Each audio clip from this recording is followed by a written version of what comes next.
BNP চেয়ারপারসনের উপদেষ্টা আব্দুল আল Mintu DCC নির্বাচনে প্রার্থিতা বাতিলের বিরুদ্ধে করা রিট খারিজ করেছে হাইকোর্ট। আজ বিচারপতি ফারা মাহবুব ও বিচারপতি কাজী মোহাম্মদ ইজারুল হক আকন্দের হাইকোর্ট বেঞ্চ এই আদেশ দেন। সিটি নির্বাচনে ঢাকা উত্তরে মেয়র পদে মনোনয়নপত্র জমা দিয়েছিলেন বিএনপি চেয়ারপারসনের উপদেষ্টা মিন্টু, কিন্তু তাতে সমর্থক হিসেবে স্বাক্ষরকারী আব্দুর রাজ্জাক ঢাকা সিটি কর্পোরেশনে ভোটার না হওয়ায় প্রার্থিতার আবেদন বাতিল করেন রিটার্নিং কর্মকর্তা। এর বিরুদ্ধে ঢাকা বিভাগীয় কমিশনের কাছে আপিল করেন মিন্টু। শুনানির পর সেই আপিল খারিজ করে দেন কমিশনার। এরপর রোববার আইনজীবীরা হাইকোর্টে আপিল করেন। আজ শুনানির শেষে তা খারিজ করা হয়। পরবর্তী আইনি পদক্ষেপের বিষয়ে মিন্টুর সঙ্গে আলাপ করে সিদ্ধান্ত নেওয়া হবে বলে জানিয়েছেন তার আইনজীবী মাহবুবুদ্দিন খোকন। বিএনপির অবস্থান বিষয়ে ব্যারিস্টার মাহবুবুদ্দিন খোকন জানান, বিএনপি নির্বাচনে অংশ নেওয়ার বিষয়ে সরকারের আরো আন্তরিক হওয়া দরকার ছিল। রিটার্নিং কর্মকর্তার উচিত ছিল সমর্থক সংক্রান্ত ভুলটি সংশোধন করার সুযোগ দেওয়া। আব্দুল আমির সাহেবের সঙ্গে কথা বলবো, আমরা কথা বলে হয়তো যদি উনি যেতে চান তাহলে অবশ্যই আগামীকাল পরশুর মধ্যে আমরা উচ্চ আদালতে যাব। আমরা এখনো হতাশ, আমরা এটা আশা করিনি। আমরা মনে করছিলাম যে সরকারের পক্ষ থেকেও ইনক্লুসিভ সবাইকে নিয়ে নির্বাচন করবে এবং যেটা মাইনর কোটি, এটা কখনোই মেজর হতে পারে না। প্রার্থীর যোগ্যতা অযোগ্যতা মেজর।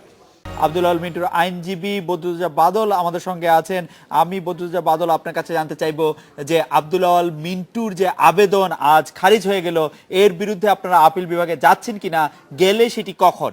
আপনারা বলছিলেন যে জনাব মিন্টুর সাথে আলোচনা করে সেটি ঠিক করবেন। জনাব বাদল।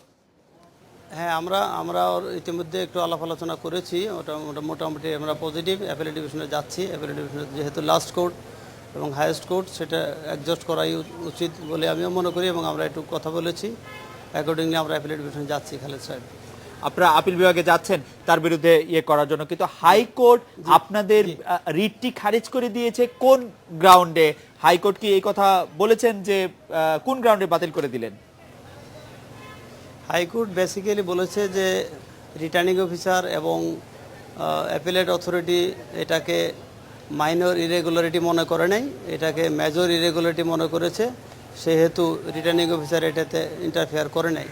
কিন্তু আমরা মনে করছি এবং করতেছি যে আইনের যে ব্যাখ্যা যেভাবে দেওয়া আছে, কারণ ওই রুলস এবং অ্যাক্টে কোথাও এই মাইনর আর মেজরের ডেফিনিশন নাই, যার ফলে প্যারেন্ট ল যেটা অরিজিনাল ল যেটা, সেই লতে তার একটা সুযোগ ছিল যে এই বিষয়টা ডেফিনেটলি অথরিটি কনসিডার করবে যে তার ভোটার তালিকায় নাম না থাকা, ডিলিমিটেশনের কারণে ভোটার তালিকায় নাম না থাকা, এটাকে ডেফিনেটলি আমরা মনে করতেছি যে এটা মাইনর ইরেগুলারিটিস হলে আইনে স্পষ্ট বলা আছে, 14(3) স্পষ্ট বলা আছে যে এটা রিটার্নিং অফিসার কিওর করতে পারবেন। কিন্তু আমরা দরখাস্ত দেওয়ার সত্ত্বেও রিটার্নিং অফিসার এটা কিওর করে নেই বলে আমরা অ্যাপিলেট অথরিটিকেও বলেছিলাম, কিন্তু অ্যাপিলেট অথরিটি যেহেতু কনসিডার করে নেই, আমাদের হাইকোর্টে আসতে হয়েছে। হাইকোর্টে আমরা ডিটেলস ডিসিশন দেখিয়ে আমরা বলেছি যে না, এটা মাইনর ইরেগুলারিটির মধ্যেই পড়ে, সুতরাং এটা দে কুড হ্যাভ রেকটিফাইড ইট।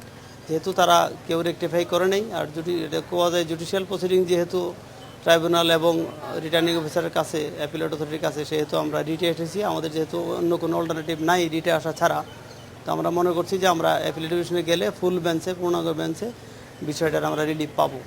আপনারা আপিল বিভাগে কালকে যদি আবেদন করেন, কালকেই কি আপনারা শুনানির সুযোগ পাচ্ছেন বিষয়টি? কারণ দিন আসলে গড়িয়ে যাচ্ছেই, সিটি কর্পোরেশন নির্বাচন এগিয়ে আসছে, সেই জন্য।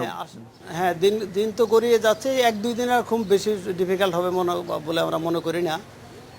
আমরা তো যেহেতু সামারলি রিজেক্ট করেছে, আমরা ইমিডিয়েটলি আমরা সিএমপি ফাইল করে, কারণ রায় পেতে তো পূর্ণাঙ্গ রায় পেয়ে রেগুলার লিপিটেশন করতে সময় লাগবে, কাজে আমরা সিএমপি ফাইল করে একটা ডাইরেকশন চাপো যেন এই ইরেগুলারিটিকে মাইনর হিসেবে ট্রিট করে তার নমিনেশন পেপার ভ্যালিড হিসেবে ডিক্লেয়ার করে, এই ধরনের প্রেয়ার সহ আমরা ইমিডিয়েটলি ফাইল করব। জনাব আব্দুল আল, এই বিষয়ে ব্যাপার না, এই বিষয়ে জনাব আব্দুল আল মিন্টুর সাথে আপনারা যারা আইনজীবী আছেন তাদের বিস্তারিত কথা হয়েছে তাহলে? আমাদের হ্যাঁ, আমাদের আইনজীবীদের সাথে কথা হয়েছে, তার ছেলেরাও ছিল, ওদের সাথে কথা হয়েছে, বলেছে তারা ইনস্ট্রাকশন দিয়েছে, হ্যাঁ প্রিপেয়ার করেন, এটা আপিল ফাইল করা হবে। যে আব্দুল আল মিন্টু এই নির্বাচনে প্রতিদ্বন্দ্বিতা করার ব্যাপারে আশাবাদীও আছেন যথেষ্ট পরিমাণে এখন? হ্যাঁ, ডেফিনেটলি, যেহেতু এখন আইনি বাধ্যবাধকতায়, আইনি জটিলতায় যেহেতু উনি এখনও কোয়ালিফাই করতে পারে নাই, সেহেতু আইনি লড়াই শেষ হওয়ার পরেই ওনার ফাইনালি সিদ্ধান্ত নিতে হবে যে আসলে করতে পারবেন কি পারবেন না। সবই নির্ভর করতেছে অ্যাপিলেট ডিভিশনের অর্ডারের উপরে। জনাব বদরুজ্জামান বাদল, আপনাকে অনেক ধন্যবাদ।